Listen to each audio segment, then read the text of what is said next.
rights. We also had a senior advocate of Nigeria, and also someone who had an NGO, just to balance out the conversation, because we felt that it's very important to have this conversation in a holistic manner. Sometimes you have lawyers I'm a lawyer myself, working in silos. You have people working, maybe the police, the institutions, but we needed to bring everybody together, to have a holistic conversation about how can we work together, how can we hold hands. And so the second panel, we tried to focus on gender-based violence and children's rights, and then the last panel, which was actually my favorite, was around medical negligence and patients' bill of rights, because people die every day, honestly, and nothing happens. You go into a hospital, you have rights as a citizen, and they'll just tell you sorry at the end of the day. People, the cases are just too much.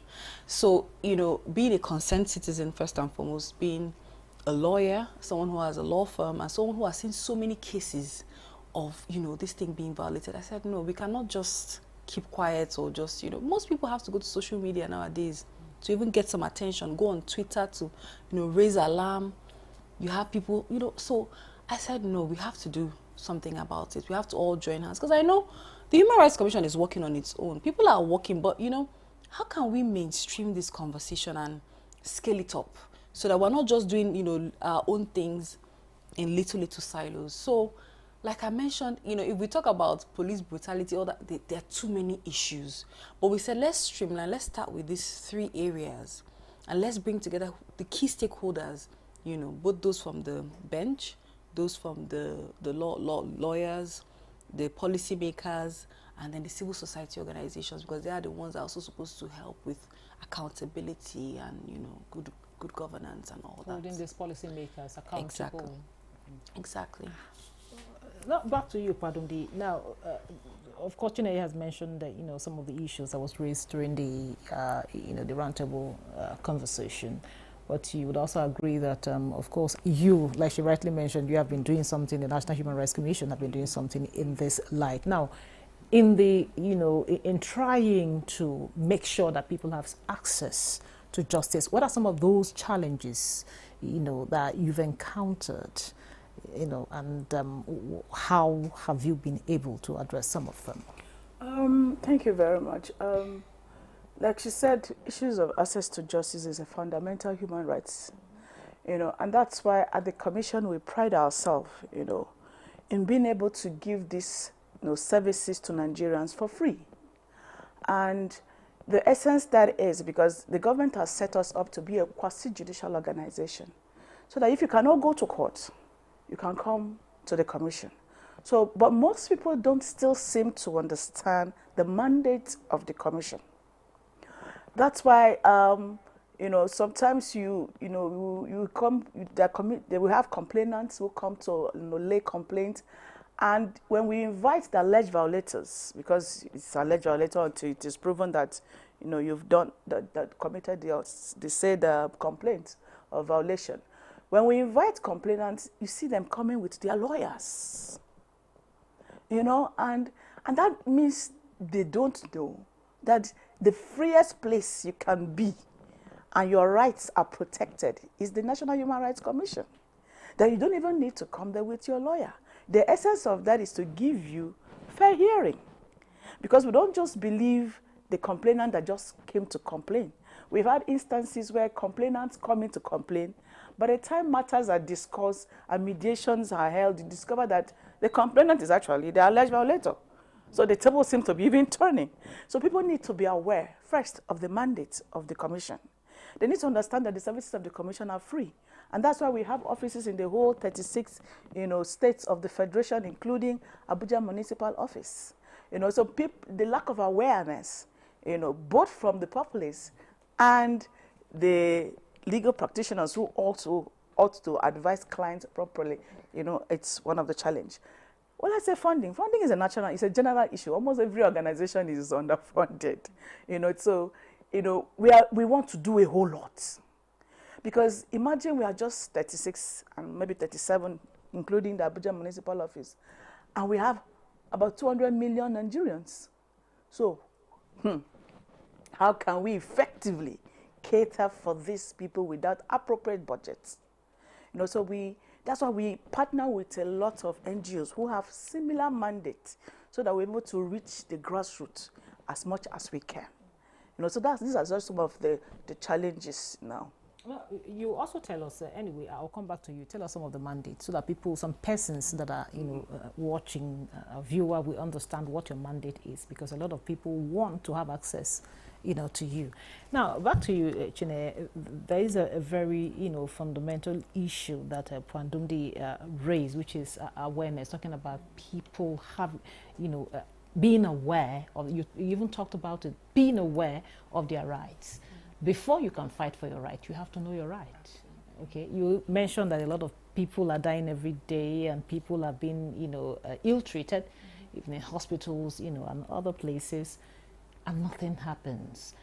Sometimes nothing happens because people don't even fight for their right. So, what can be done for this awareness, for people to know their right? Is there something you're doing in this regard?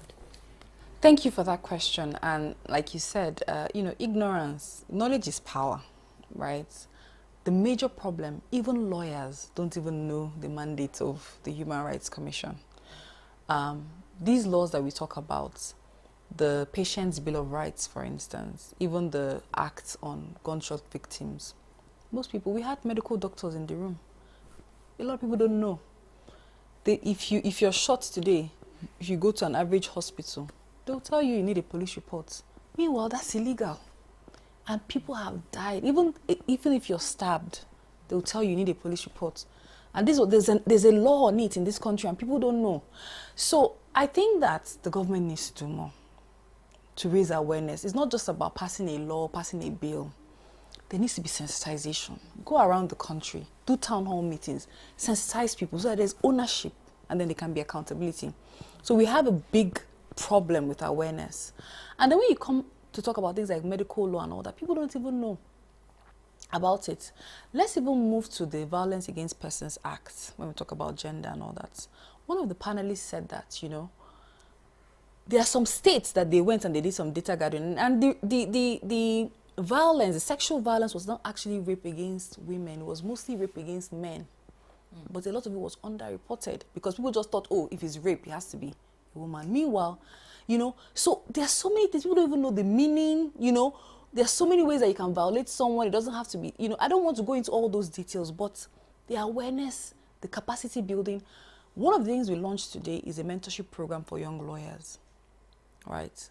We've been carrying out this Access to Justice initiative since 2018, right? And as a firm, we do it, we just use our own, you know, we're not funded by any donor agencies or anything. We do it on our own. We're concerned citizens and we're Nigerians. We need to make our country better, build our nation.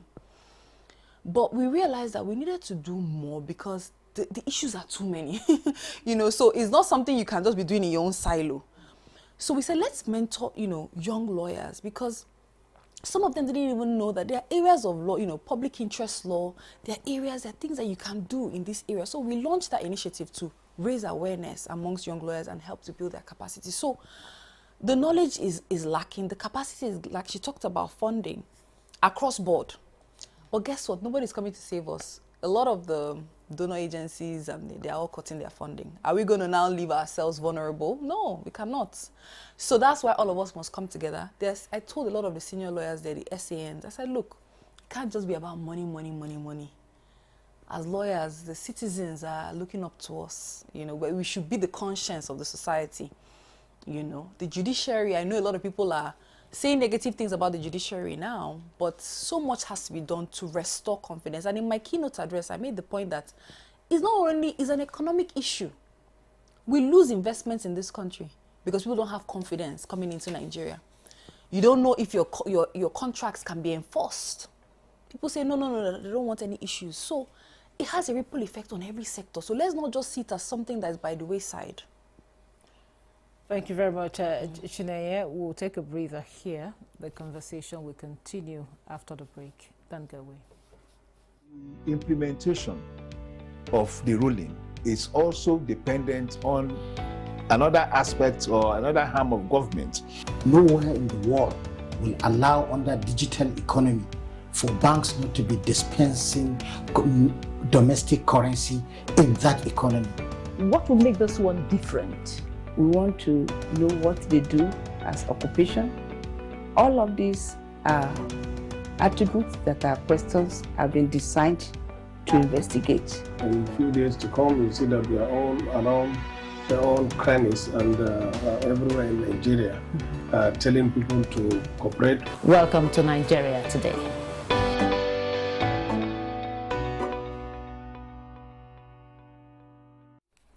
Welcome back. This is Nigeria Today. We're looking at improving access to justice. And of course, I have two ladies who, happens to be two lawyers in the house here. So, pardon me, you mentioned, like I said earlier, you talked about the mandate of the commission. Yeah. So, can you just tell us some of the mandate, the mandate of the commission? Of course, talk to us about, people trying to get legal representation that probably cannot afford it.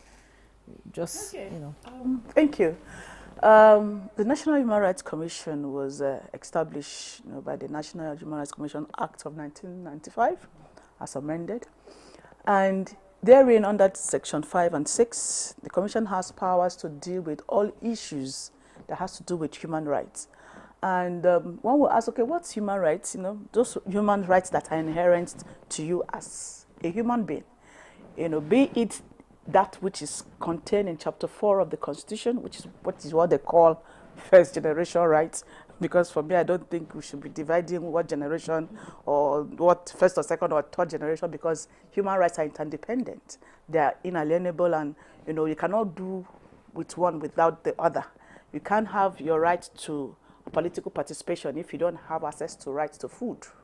If you can't eat, how can you be educated? If you can't go to school and concentrate, how can you now graduate and become effective in life tomorrow and represent your community? So all these rights are linked. So when people begin to have discussions on classes of rights, for me, I just feel it's part of an academic exercise. But in reality, all these rights are intertwined. And so Commission has been established as a quasi-judicial organization to give effect to these provisions of both the Chapter 4 and the Chapter 2. Funnily, people don't even understand this. And I keep telling people that, look, although Chapter 2 might not be justiciable, but is enforceable. Take, for example, our right to housing. The government has established a National Housing Authority to give effect to that, but how many people have taken advantage of this? Then the FREP rule of the High Court is based on the African Charter, which Nigeria is a signatory to. So if you cannot come by way of the Constitution, you can come by the way of the African Charter, which is what I think SERAP had done in time past to give effect to the right to housing when it affected the people in Pape. So when we come to issues of human rights generally, the Commission has mandate to deal with all issues that has to do with your rights to sustainable environment, clean environment, which is the third generation rights now, like they say, collective rights now, what we call solidarity rights. So you can come to the Commission and have effect given to these rights, which are all of these rights that have been mentioned in the Constitution, as long as you're a Nigerian or you're living within the territorial integrity of Nigeria. Okay, I asked earlier, I talked about people being able to afford, not being able to afford legal representation, but yes, still, want to, have, will I say, claim their rights? Yes, the Commission. Services are free. So if you can't go to court, you can come to the Commission. And we have offices like I said, we have offices in the 36 states of the Federation. In fact, if we have the opportunity, we want to have offices in every local government. But it all boils down to funding. And because we're going to employ staff who are going to be doing this. Most of our staff even find it difficult because most of them are our offices are in the head office, state offices, state capitals. Most times accessing the interior, it's a bit challenging. So if we have our way, we want to have offices in almost every village, if possible, so that we can give effective remedy to people whose rights have been violated. And we work in partnership with both the NGOs and other organizations like the Legal Aid. So if there are matters that the Commission is not equipped to handle, most times we refer them. We have referral mechanisms. We send them to either the Public Complaints Commission or the Legal Aid, or if it's a matter that has a criminal undertone, we forward them to the Attorney General, for prosecution. And then we work with a lot of NGOs where we can't reach, because some of these people are at the hinterland.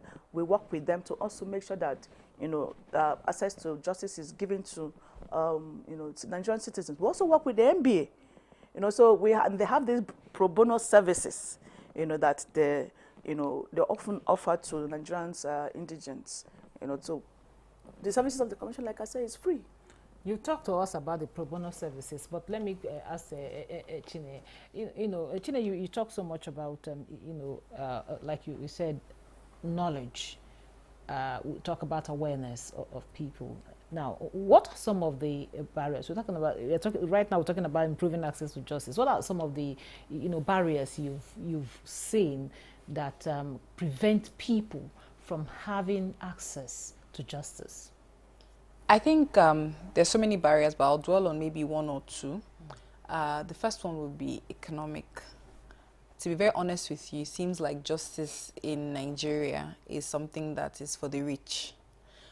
So if you're a rich man, you can have an SCN represent you, you have friends in high places, you can call the police commissioner, and generally speaking, if something happens to you, you'll be fine. If you're kidnapped, in fact, there's someone I heard that they kidnapped and helicopters were actually, surveilling the environment, and the kidnappers were like, this person, we have to release, this is a big person, that helicopters are being deployed, but that's how Nigeria is. So if you have money, unfortunately, the people who are the most, the people who are the most victimized and vulnerable.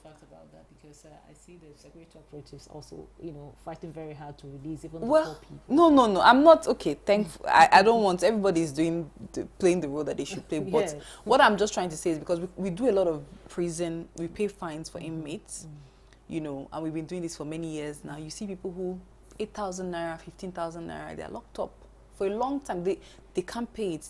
Maybe they were just loitering somewhere. They didn't steal, but they're just loitering, and their life is just there languishing. So clearly, if someone had money, they would pay that fine, and they won't even be there in the first place. Is that not why the commission is there? Because just like we still have thousands of inmates awaiting trial. Majority of the people in our prisons, it's overcrowded, but a lot of them are awaiting trial.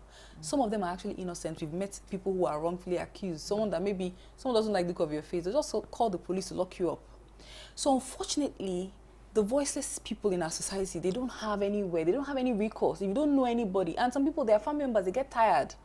It's okay, you know what, they'll just abandon you. So, one of the biggest barriers. What can be done? We've seen we've known the barriers. What can be done?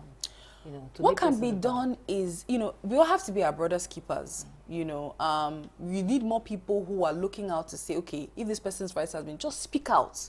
Because some people might not even know. Let me give an instance of a child now who is being molested or raped. We've gone to schools where we do these sensitization drives, and they can't even report because the person molesting them is their principal.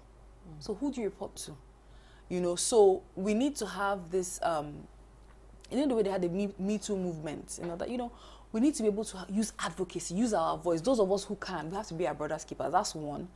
Then our institutions. We need to strengthen our institutions. I mean, there's so many laws. We talked about the ACJ. Yeah, you can see you have it on paper, but our institutions need to work on implementation. I know that there are challenges, and some institutions, I have to give credit to Human Rights Commission, because we were even surprised when we reached out to them how willing that they were to collaborate. Because I personally am even sometimes afraid of engaging with some of the government agencies because of all the bottlenecks and all that, but they were very willing to. So we need other arms to take this seriously. I had said to her, that we have to have a day for police alone, because they are one of the agencies that, those cases of, unlawful killing, or, molestation, harassment, and all that. So all the agencies of government need to take this from rhetoric, and then there has to be consequences. People cannot do things and get away with it. I've spoken about the fact that we've had protests in this country, and people have been shot and all that, and nobody was held. Thank you you very much. So to you, Padumdi,